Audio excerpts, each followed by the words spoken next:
हाम्रो जनताको चासोको विषयमा काम गर्दियौ र हे सरकार, हे कम्युनिस्ट पार्टी, 2/3 को मत पाएको तिमीले के गरेका छौ हाम्रो लागि?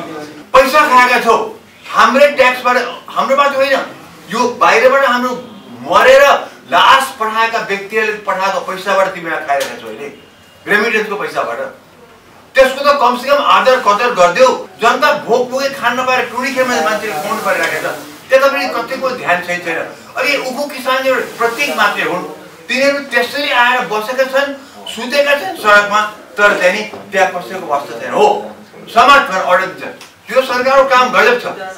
थुन ठोक बन्द गर। अर्थमन्त्रीलाई चाहिँ नि स्पेसल सल्लाहकार बनाइकन अब त्यहाँबाट चाहिँ फेरि अमेरिका पठाइदिए। यो कस्तो कुरा हो? यो चाहिँ यो नातावाद कृपावाद के हो? यो त्यस्तो मान्छे जसले हामीलाई त्यत्रो लोड सेडिङबाट बचाइदियो बाबा, उसलाई कुनै माथिल्लो पदमा पनि पुर्याएनन्। उसलाई त्यही ठाउँमा राखेर ल तिमी अब हाम्रो बिजुली चाहिँ नि 10औं वर्ष हामीले चाहिँ पर्याप्त मात्र गरिदेऊ भने उसको कत्रो प्लान होला घिसिङजीको, तर हटाइदियो, सिधो खतम। अनिखेरि जनताप्रति यति पनि यो सरकार संवेदनशील छ भने कसरी हामी मानौँ? आज हामीलाई धोका, महाको धोका, यतिसम्म 2/3 मत दिएर पनि जनता यत्रो धोका दिनु भनेको त यो पाप हो, महाको पाप हो। हामीले 7 सालदेखि ट्राई गर्यौं, टाइममा ब्रेक किन भयो भनेदेखि यो हामीलाई सुहाएन। हामीलाई व्यवस्था कम्प्लिटली यो संविधानमा, तर डेमोक्रेसी भित्रबाट चाहियो। डेमोक्रेसी बाहिरबाट गएर त्यहाँ नि फेरि अधिनायकवाद हुन्छ। डेमोक्रेसी भित्रबाट हामीले यो पार्लियामेन्ट्री सिस्टम अफ गभर्नमेन्ट जहाँ चाहिँ नि पार्लियामेन्टली प्रधानमन्त्री चुन्ने सिस्टमबाट हामी यसबाट मुक्त हुनैपर्छ। कोरोनाको भ्याक्सिनको कुरा चाहिँ सबभन्दा ठुलो हो। रोग लागेकोले चाहिँ नि औषधि उपचार गर्ने र भ्याक्सिन ल्याएर कमसेकम हामीलाई चाहिँ नि रोगबाट बचाउनुको लागि अहिले सबैजना, चाहे त्यो पार्लियामेन्ट होस्, चाहे सरकार होस्, चाहे एनीवन, सबैको ध्यान यतातिर हुन पर्थ्यो। आज यो कम्युनिस्ट पार्टीको यो नौटङ्की र गाइजात्रले चाहिँ नि त्यतापट्टि यति पनि जनताप्रति संवेदनशीलता देखिएन। जेसुकै भन्नु, ओ हामीले यसो गरेका छौँ, कमिटी बनाएको छौँ, भ्याक्सिन ल्यायो भने भण्डार यसरी गर्ने, यसरी वितरण गर्ने, जेसुकै भने पनि आज भ्याक्सिन नै पाउनु पनि हामीलाई गाह्रो भएको छ। किन? हामीले धेरै पहिले भनेको थियौँ भ्याक्सिनको लागि अर्डर प्लेस गर। सबै धनी मुलुकहरूले अर्डर प्लेस गरिसके, मिलियन्स एन्ड मिलियन्सका चाहिँ नि डोज उनीहरूले किनिसके डलरबाट। हामीसँग डलर पनि छैन किन्न क्षमता पनि, अनिखेरि अनुदान भने सधैँ हामी भिख महँगा हुने हो र अनुदानमा कति जाने, कति दिन्छन् हामीले? तर हो, चाइनाले अलिकति देला, भारतले अलिकति देला, रसियाले अलिकति देला, तर त्यति हामीलाई पर्याप्त हुँदैन। तर त्यतापट्टि पटक्कै तपाईँ सुन्नमा चाहिँ कुनै दिन चाहिँ नि कुनै मन्त्री या कुनै प्रधानमन्त्रीले पनि यतापट्टि चासो दिएर कुरा गरेर सुन्नुभएको छ? हो, प्रधानमन्त्रीले आजकल त्यहाँ टिभीमा बोल्नु भएको छ, हामी चाहिँ नि कोरोनातिर लागेका छौँ, त्यति बोलेर पुगेन। उहाँको मेन फोकस, प्रचण्डको मेन फोकस, उहाँको मेन फोकस सबैको त कसरी एउटाले अर्कोको टाउको फोड्नु मात्रै। यो नौटङ्की हामीले खालि यो प्यारिस डाँडाको चाहिँ यो बालुवाटारको चाहिँ यो झाइ झगडा कति दिन हेर्ने, हामीलाई के मतलब यिनीहरूको झाइ झगडा छ?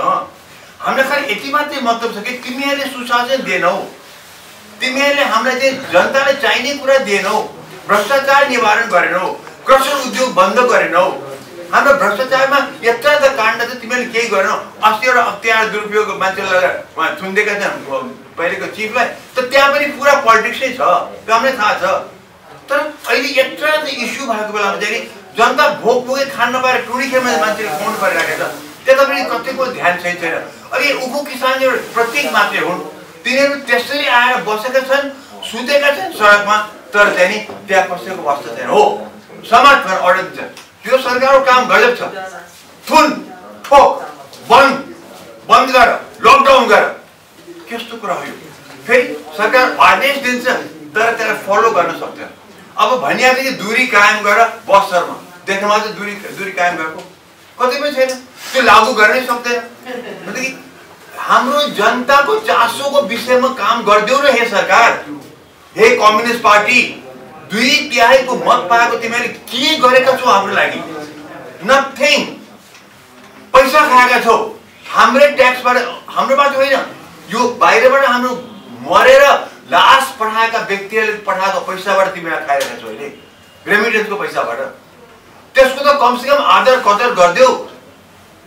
त्यसको मतलब तिनीहरूले मरेर पठाएको पैसा त कमसेकम यो जनताले काम त गरिदेऊ, त्यो पनि छैन।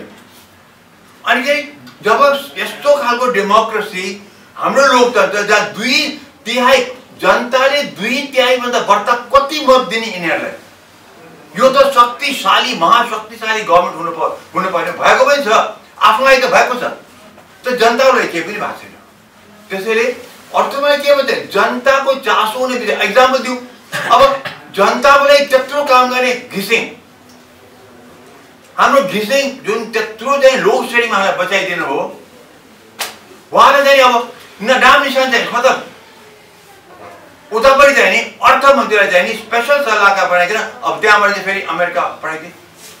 यो कस्तो कुरा हो? यो यो यो यो यो चाहिँ यो नातावाद कृपावाद के हो यो?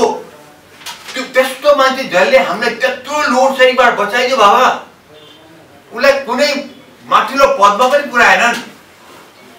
उसलाई त्यही ठाउँमा राखेर ल तिमी अब हाम्रो बिजुली चाहिँ नि 10औं वर्ष हामीले चाहिँ पर्याप्त मात्र गरिदेऊ भने उसको कत्रो प्लान होला घिसिङजीको, तर हटाइदियो, सिधो खतम।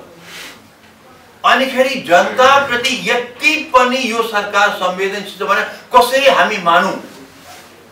नेगेटिभ त छ त, भ्रष्टाचार गरेनन्, केही पनि गरेनन्, व्हाइट बडी काण्ड केही गरेनन्, ललिता निवास केही गरेनन्, ओम्नी काण्ड केही गरेनन्, निर्भया हत्याकाण्ड कुरै छोड्नु, कति बलात्कार त्यसपछि भइसक्यो।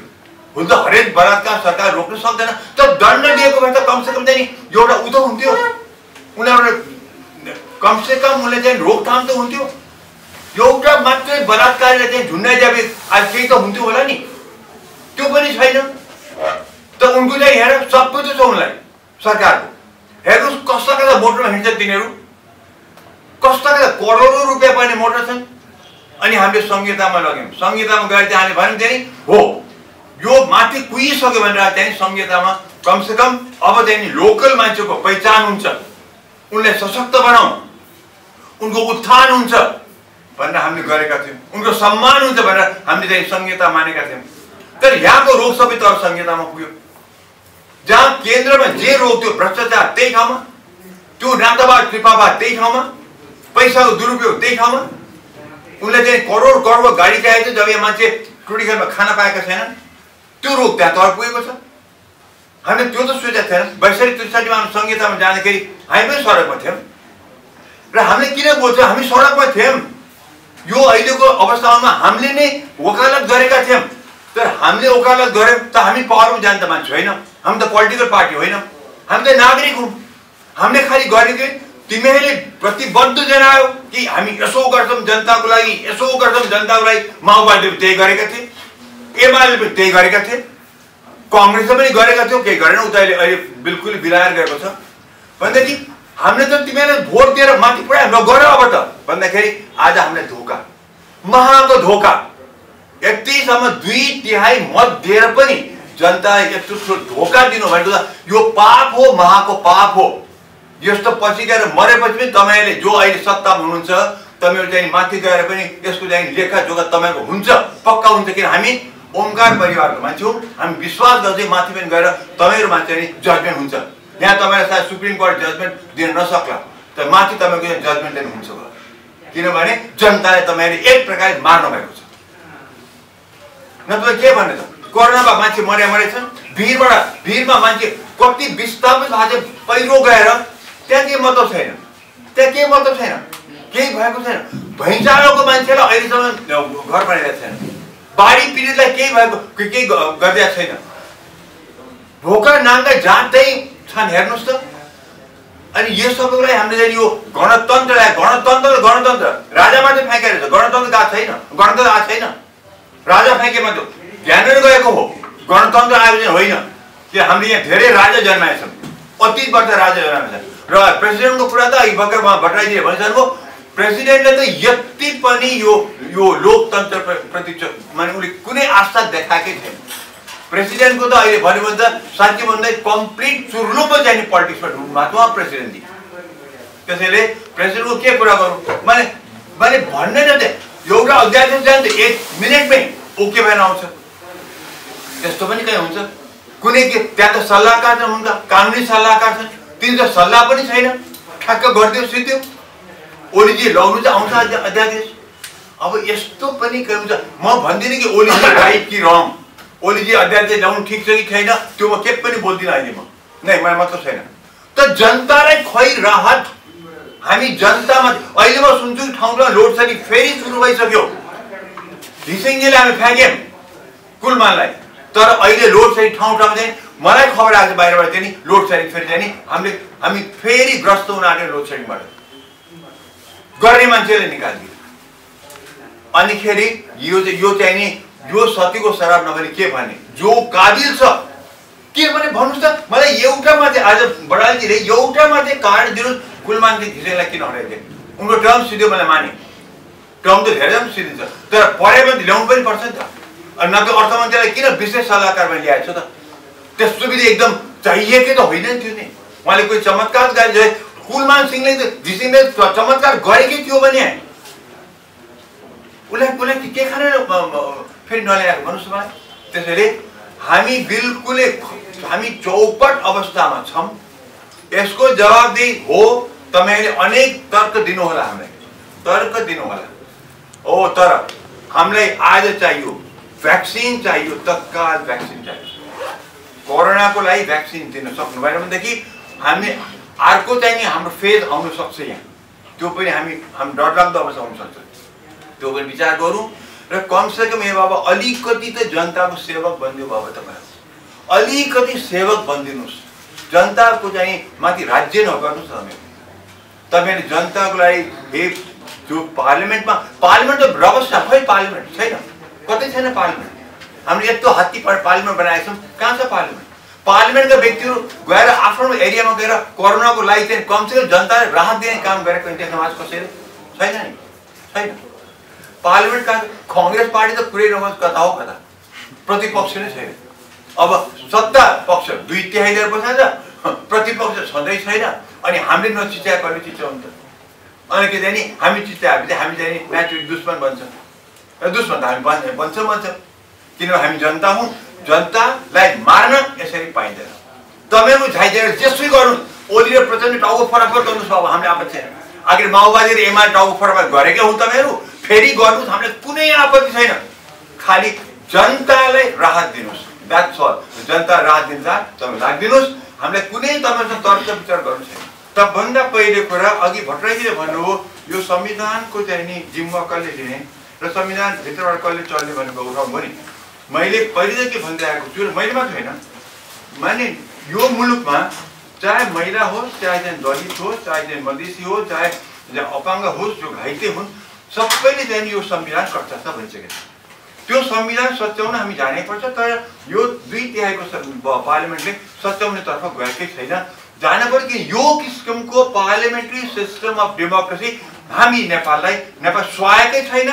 हामीले 7 सालदेखि ट्राई गऱ्यौँ, टाइममा ब्रेक किन भयो भनेदेखि यो हामीलाई सुहाएन। हामीलाई व्यवस्था कम्प्लिटली यो संविधानमा, तर डेमोक्रेसी भित्रबाट चाहियो। डेमोक्रेसी बाहिरबाट गएर चाहिँ नि फेरि अधिनायकवाद हुन्छ। डेमोक्रेसी भित्रबाट हामीलाई यो पार्लिमेन्ट्री सिस्टम अफ गभर्मेन्ट जहाँ चाहिँ नि पार्लिमेन्टले प्रधानमन्त्री चुन्ने सिस्टमबाट हामी यसलाई मुक्त हुनैपर्छ। र यति भन्दा अर्को तपाईँबाट बताइहाल्छु, महिलाको जुन महिला अधिकार अहिले मैले समानुपाती चाहियो, तर पार्लिमेन्टमा अहिले महिलाको लागि किन कोही महिलाले बोल्दैन मलाई भन्नुहोस् त? अहिले पार्लिमेन्टमा महिलाको जुन सिट थियो त्यहाँ त्यति गरिमामय सिट चाहिँ त्यसमा कुनै महिलाले पार्लिमेन्ट भित्रबाट बोल्दैन, बाहिरबाट बोल्दैन। किन त? उनलाई किन त्यहाँ सिटमा चाहिँ महिलाले त्यहाँ नपुर्याएको अहिलेसम्म मलाई भन्नुहोस् त? त्यो माने अहिले यो जुन परिषदको जुन झगडा परिरहेको छ त्यसमा त्यहाँ उपसभामुख भएको हुन्थ्यो नि, तर महिलाको उत्थान गर्ने भन्छन्, हात्तीको दाँत देखाउँछन्, हो महिलाको लागि हामीले यो गर्यौँ। तर 51% पपुलेसन नेपालको चाहिँ नि महिला छन्। तिनको एउटा रिप्रेजेन्टेटिभ त्यत्रो गरिमामय पोस्टको लागि चाहिँ नि एउटा पार्लिमेन्टको चाहिँ नि न कांग्रेस, न एमाले, न माओवादी कसैले बोल्दैन। जबकि चाहिँ त्यसमा त पार्टी होइन, महिलाको लागि गर्ने थियो, महिलाको लागि समानुपातिक थियो, महिलाको सिटो थियो, तर कोही महिला कतैपट्टि बोलेन। यो कस्तो विडम्बना हो भन्नुहोस् मलाई।